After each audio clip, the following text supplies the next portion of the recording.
চলুন দেখে নেই কিভাবে খেলতে হয় পৃথিবীর সবচেয়ে জনপ্রিয় বোর্ড গেমগুলোর একটি কাতান বা উপনিবেশ।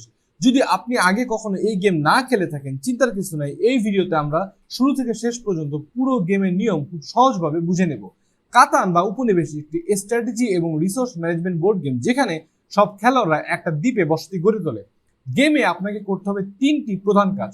প্রথমত রিসোর্স সংগ্রহ করা, দ্বিতীয়ত অন্য খেলোয়াড়দের সাথে ট্রেড করা, তৃতীয়ত রাস্তা, গ্রাম এবং শহর তৈরি করা। গেমের লক্ষ্য খুবই সহজ, যে খেলোয়াড় সবার আগে 10টি ভিক্টরি পয়েন্ট বা বিজয় পয়েন্ট অর্জন করবে সেই কিন্তু এই গেমে জয়ী হবে। এখন চলুন দেখে নিই আমরা কিভাবে বোর্ড সেট আপ করতে হয়। প্রথমে আমরা বোর্ডের ফ্রেম তৈরি করব সমুদ্র ফ্রেম দিয়ে। বোর্ডের চারপাশে ফ্রেম টাইলগুলো এমনভাবে লাগাতে হবে যাতে দুই পাশের নাম্বারগুলো একে অপরের সাথে মিলে যায়। এরপর নিন 19টি জমির হেক্স টাইল। এই টাইলগুলো ভালোভাবে শাফেল করে ফ্রেমের ভেতরে র্যান্ডম ভাবে সাজিয়ে দিন।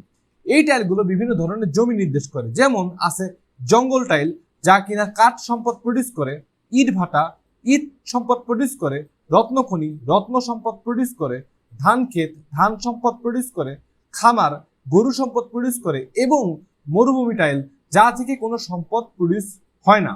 এরপর নিন 18টি নাম্বার টোকেন। এই টোকেনগুলোর পিছনে অক্ষর লেখা থাকে। সবগুলো টোকেন অ্যালফাবেটিক্যাল অর্ডারে সাজান। এরপর বোর্ডের উপরের বাম কোণা থেকে ক টোকেন দিয়ে শুরু করে প্রতিটি হেক্সের উপর একটি করে টোকেন বসান। প্রথমে বাইরের হেক্সগুলো ঘুরে বসান, তারপরে ভিতরের দিকে এগিয়ে যান। মনে রাখবেন, মরুভূমি হেক্সে কোনো নাম্বার টোকেন বসবে না। সবশেষে ডাকাত গুটিটি মরুভূমি হেক্সের উপরে রাখুন। প্রতিটি খেলোয়াড় একটি রঙের সেট বেছে নেবে। প্রতিটি সেটে থাকবে 5টি গ্রাম এবং প্রতিটি গ্রামের বিজয় পয়েন্ট হচ্ছে 1। আর থাকবে 4টি শহর, প্রতিটি শহরের বিজয় পয়েন্ট হচ্ছে 2 এবং 15টি রাস্তা। রাস্তার কিন্তু কোনো বিজয় পয়েন্ট নেই। এছাড়াও প্রত্যেক খেলোয়াড়কে একটি মূল্য তালিকা কার্ড দেওয়া হবে। এই কার্ডে লেখা থাকে কোনো কিছু বানাতে কি কি সম্পদ লাগে। এরপর সম্পদ কার্ডগুলো আলাদা করে সাজিয়ে রাখুন। এগুলো হচ্ছে ইট, কাঠ, রত্ন, ধান এবং গরু। এরপর উন্নয়ন দলিল কার্ডগুলো শাফেল করে ফেস ডাউন করে রাখুন। বোর্ডের পাশে রাখুন 2টা স্পেশাল কার্ড, যেগুলো হচ্ছে মিলিটারি কার্ড এবং এক্সপ্রেসওয়ে কার্ড। গেমের শুরুতে প্রতিটি খেলোয়াড় বোর্ডে 2টা গ্রাম এবং 2টা রোড বসাবে। গ্রাম বসানো হয় হেক্স টাইলগুলোর কোনায় বা মোড়ে। তবে গ্রাম বসানোর সময় একটা খুবই ইম্পর্টেন্ট রুল হলো, প্লেয়ার যেই কোনায় বা মোড়ে গ্রাম বসাতে চায় তার সাথে সংযুক্ত কোনো কোনা বা মোড়ে নিজের বা অন্য কোনো প্লেয়ারের গ্রাম থাকা যাবে না। রোড বসানো হয় 2টা কোনার মাঝখানে লাইনে। প্রথমে একজন খেলোয়াড় খেলা শুরু করবে। ধরা যাক ব্লু শুরু করলো। ব্লু একটি গ্রাম এবং একটি রোড বসাবে। এরপর ক্লকওয়াইজ হোয়াইট বসাবে, তারপর অরেঞ্জ বসাবে। দ্বিতীয় সেটেলমেন্ট বসানোর সময় টার্ন অর্ডার কিন্তু উল্টা হয়ে যায়, অর্থাৎ এখন অরেঞ্জ আগে বসাবে, তারপর হোয়াইট বসাবে এবং তারপর ব্লু বসাবে। দ্বিতীয় গ্রাম বসানোর সময় খেলোয়াড় তাদের দ্বিতীয় গ্রামের চারপাশের হেক্স টাইলগুলো থেকে একটি করে সম্পদ পাবে। উদাহরণস্বরূপ, যদি দ্বিতীয় গ্রামের পাশে থাকে ইটভাটা, জঙ্গল এবং খামার, তাহলে খেলোয়াড় একটি করে ইট, কাঠ এবং গরু সম্পদ পাবে। এখন গেম শুরু করার জন্য সবাই প্রস্তুত। তবে একটা মজার ব্যাপার হলো, যেহেতু গেমের শুরুতেই সব প্লেয়ারদের বোর্ডে 2টা করে গ্রাম আছে, তার মানে সব প্লেয়ারদের অলরেডি 2টা করে পয়েন্ট আছে। আর মাত্র 8 পয়েন্ট লাগে কোনো একটা প্লেয়ারের এই গেমে জিতে যেতে। একটা প্লেয়ারের প্রতিটা টার্নে 3টা করে ধাপ থাকে। প্রথমে আছে সম্পদের প্রোডাকশন ফেজ। প্রত্যেক প্লেয়ারের টার্ন শুরু করে 2টা ডাইস রোল করার মাধ্যমে। ধরা যাক ডাইসে 2 এবং 3 উঠলো, মোট হলো 5। বোর্ডে যেসব হেক্স টাইলে 5 লেখা আছে, সেই হেক্স টাইলের পাশে যার গ্রাম বা শহর আছে, তারা এখন সেই হেক্স টাইল থেকে সম্পদ উপার্জন করবে। গ্রাম থাকলে একটা সম্পদ এবং শহর থাকলে 2টা করে সম্পদ। উদাহরণস্বরূপ, যদি 5 নম্বর হেক্স টাইলে একটি ধান ক্ষেত হয় এবং 2জন খেলোয়াড় সেখানে গ্রাম রাখে, তাহলে তারা প্রত্যেকে একটি করে ধান পাবে। এরপর আছে ট্রেড ফেজ। এই ধাপে খেলোয়াড়রা সম্পদ কার্ড এক্সচেঞ্জ করতে পারে। 3 ধাপে ট্রেড করা যায়। প্রথমে আছে ডোমেস্টিক ট্রেড। খেলোয়াড়রা একে অপরের সাথে সম্পদ অদল বদল করতে পারবে। তবে যখন যে খেলোয়াড়ের টার্ন, অন্য প্লেয়ারদেরকে কিন্তু তখন তার সাথে ট্রেড করতে হবে। যেমন যদি রেড প্লেয়ারের টার্ন হয়, তবে অন্য প্লেয়াররা রেড প্লেয়ারের সাথে ট্রেড করতে পারবে, কিন্তু হোয়াইট এবং ব্লু প্লেয়াররা তখন কিন্তু নিজেদের মধ্যে ট্রেড করতে পারবে না। একটা ট্রেডের উদাহরণ হচ্ছে, আমি 2টা গরু দিব, কেউ কি আমাকে একটা ইট দিবে? এইভাবে আলোচনা করে ট্রেড করা যায়।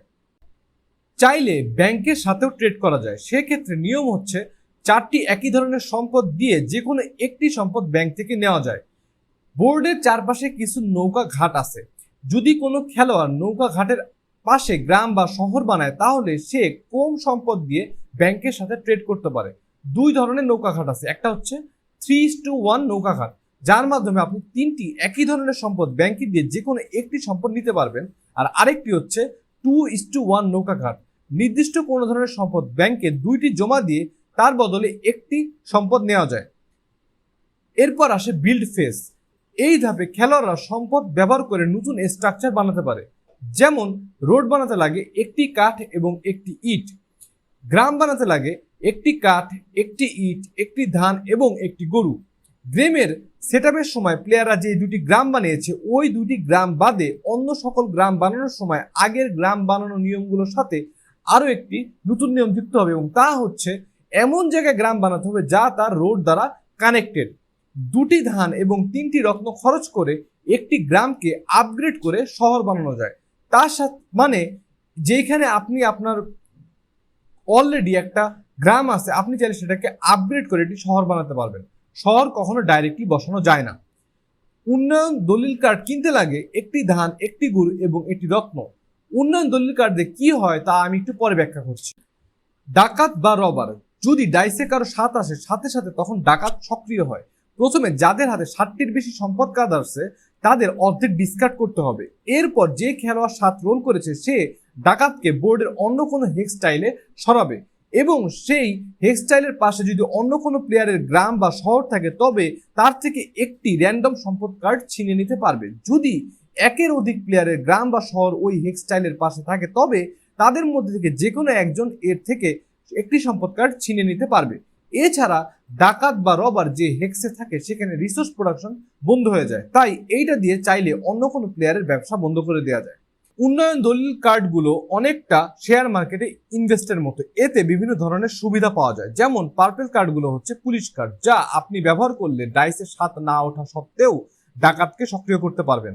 তবে এক্ষেত্রে 7টি কার্ডের হ্যান্ড লিমিট নিয়মটা বাদে বাকি সকল নিয়ম প্রযোজ্য হবে। ব্রাউন কার্ড, সোজা ভাষায় এই কার্ডগুলো একটি পাওয়া মানে হচ্ছে একটি করে বিজয় পয়েন্ট পাওয়া।